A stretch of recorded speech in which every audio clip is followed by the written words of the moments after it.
శుభోదయం. క్రీస్తు ప్రియమైన దేవుని బిడ్డలారా, మన రక్షకుడైన యేసు క్రీస్తు యొక్క పరిశుద్ధ నామములో మీ అందరికీ ఉదయకాల శుభాలు తెలియజేస్తున్నాను. ఈ దినం మన టీఎస్ దిన ఆహారంలో దేవుని యొక్క వాక్యాన్ని మనం చదువుకుందాం. అపోస్తలుడైన పేతురు రాసిన మొదటి పత్రిక 3వ అధ్యాయం 12వ వచనాన్ని మనం చదువుకుందాం. ప్రభు కన్నులు నీతిమంతుల మీదను, ఆయన చెవులు వారి ప్రార్థనల వైపును ఉన్నవి, కానీ ప్రభు ముఖము కీడు చేయి వారికి విరోధముగా ఉన్నది. దేవుని బిడ్డలారా, ఉదయకాల సమయంలో దేవుడు శ్రేష్టమైనటువంటి తలంపుల ద్వారా మనతో మాట్లాడుతున్నారు.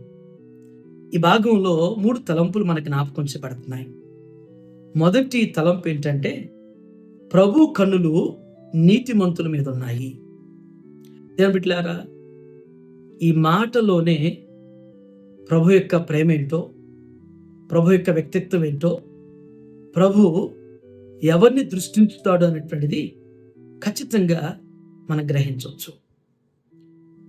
దేవుని బిడ్డలారా, ఒకవేళ ఈ లోకం అధికారులు కావచ్చు, మనుషులు కావచ్చు, మనుషులైతే గొప్పవారి మీద ఉంటాయి వారి కనులు, ఘనత కలిగినటువంటి వారి మీద ఉంటాయి వారి కనులు, వారినే చూస్తూ ఉంటారు. అధికారులు కూడా వారికి ప్రయోజనకరం, వారికి ఉపయోగకరమైనటువంటి వారి వైపే చూడవచ్చు మనుషులు, నాయకులు కావచ్చు, ప్రభుత్వాలు కావచ్చు.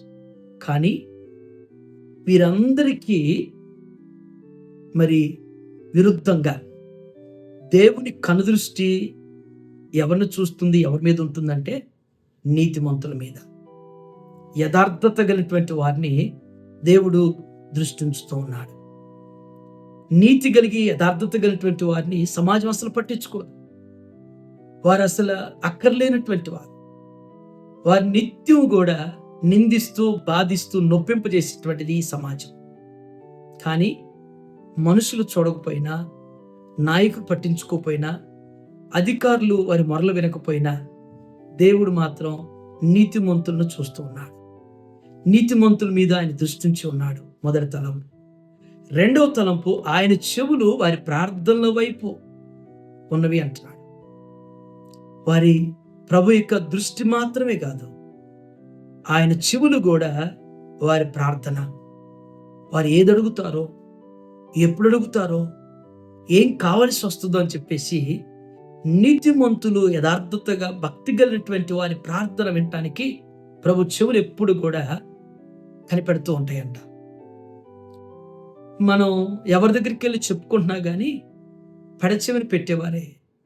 మన మాట ఈరోజు వినేవారు లేరు. ఎవరికి వారు స్వార్థం, ప్రయోజనం ఉంటే వింటారు చెప్తున్నటువంటివి.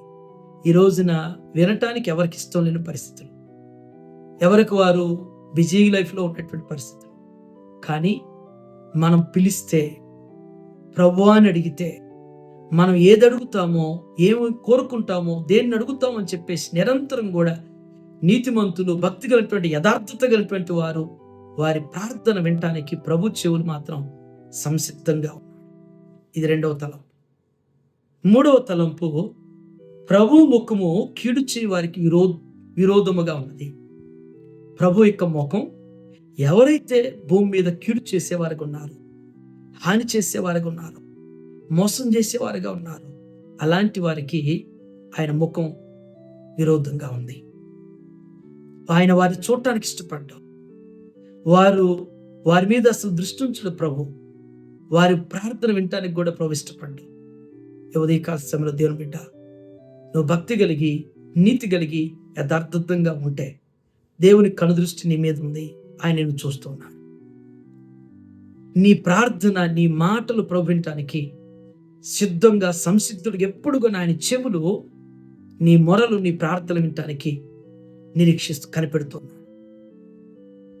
ఈ భూమి మీద కీడు చేసేవారుగా, హాని చేసేవారుగా ఉన్నటువంటి వారిని ప్రభు అసలు వారి దృష్టి ఉంచడు. వారికి ఆయన ముఖం అసలు వారి వైపు చూడటానికి కూడా విరోధంగా ఉన్నది అనేటువంటిది జ్ఞాపకం చేస్తున్నాను. ఈ మనల్ని మనం సుపరీక్ష చేసుకుంటూ, మనం దేవుని కనుదృష్టి మన మీద ఉన్నటువంటి భక్తి జీవితం కలిగి, మన మొరలను నిత్యం వినేటువంటి జీవితం, భక్తి జీవితంలో మరి కీడు కానీ, హాని కానీ, మోసం కానీ, అన్యాయం కానీ, దుర్మార్గం కానీ చేసేవారుగా కాకుండా మనల్ని మనం గ్రహింపు కలిగి వాక్యానుసారంగా దేవునికి భయపడుతూ ముందుకు సాగుటకు పరిశుద్ధాత్మని ఉదయకాల సమయం మన అటు రీతిగా వాక్యానుసారంగా నడిపిస్తూ స్థిరపరచునుగా. ఆమేన్. ప్రార్థన చేసుకున్నాం. దయగల మా తండ్రి, కృపగలిగిన ఆయన, జీవముగల మా రక్షక, మీకు వందనాలు. ఈ ఉదయం నాయన శ్రేష్టమైనటువంటి తలంపుల ద్వారా మీరు మాతో మాట్లాడిన విధానం బట్టి వందనాలు తండ్రి. నీతిమంతుల మీద మీకు కనుదృష్టి ఉంచుతానని మీరు జ్ఞాపకం చేశారు. వారి ప్రార్థనల వైపు నాయన చెవియొగ్గుతాను మీరు జ్ఞాపకం చేశారు. కీడు చేసేవారి నాయన వారికి నాయన మీ ముఖం విరుద్ధం అని వారి చుట్టూ కూడా మీరు అంగీకరించడం మీకు జ్ఞాపకం చేశారు. ఈ ఉదయం నాయన తేల్చి అనుదిన ఆహారం చూస్తున్న మీ బిడ్డలైన మమ్మల్ని అందరిని కూడా మీ వాక్య వెలుగులో పరిశీలన చేసుకుంటున్నాం. దేవా, మీ యందు నాయన భక్తి కలిగి, యథార్థత కలిగి, నీతి కలిగి ఉంటున్నామో లేదనేటువంటి పరీక్ష చేసుకుంటూ మేము కలిగి ఉన్నప్పుడు మా మొరలు మీరు ఆలకిస్తూ ఉన్నారు. మా మొరలను మీరు ఆలకించి మాకు ప్రతిఫలం దయచేయబోతున్నారు. మాకు నాయన ఉత్తరం ఇస్తున్నందుకు వందనాలు చెల్లిస్తున్నాను. ఒకవేళ నాయన మీకు ఆయాస్కరంగా సమాజంలో నా తండ్రి అయ్యా మీకు విరోధంగా ప్రవర్తిస్తున్నామేమో, కీడు చేసేవారుగా, హాని చేసేవారుగా, నష్టం కలిగించేవారుగా, నొప్పించేవారుగా, బాధించేవారుగా, అయ్యా కష్టపెట్టి దుఃఖపెట్టేటువంటి వారుగా మేము ఉంటుంటే మీరు క్షమించండి. అట్టి వారుగా కాకుండా ప్రభువా అయ్యా మీరు మాకు విరుద్ధంగా ఉంటే ఈ భూమి మీద మా మనుగడే ముందుకు సాగదు కదా ప్రభువా. మీరు మాకు విరుద్ధంగా ఉంటే మేము ఏ కార్యాలు నోచుకోలేం కదా ప్రభువా. అట్టి వారుగా కాకుండా నా తండ్రి మీ మీద నాయన మా మీద మీ దృష్టి ఉంచేటువంటి నీతి కలిగినటువంటి జీవితం కలిగి ముందు సాగేటువంటి కృపలు మమ్మల్ని అందరినీ స్థిరపరచమని ఈ ఉదయం టీఎల్సీ అనుదిన ఆహారం చూస్తున్న ప్రతి బిడ్డ జీవితం, ప్రతి కుటుంబంలో మీ కార్యాలు జరిగించండి. ఏదైనా నాయన మీ బిడ్డలు చేరినటువంటి వారి పనులు, వారి ప్రయాణాలు, వారి బాధ్యతలు మీరు తోడుగా ఉండి వారి ప్రతి అవస్థ అక్కర్లు మీ నామలో తీర్చిపడిన ఆయన వాక్యానుసారమైనటువంటి జీవితాలతో స్థిరపరచమని యేసు నామములో ఈ ప్రార్థన మీకు సమర్పించిన తండ్రి. Amen. God bless you all.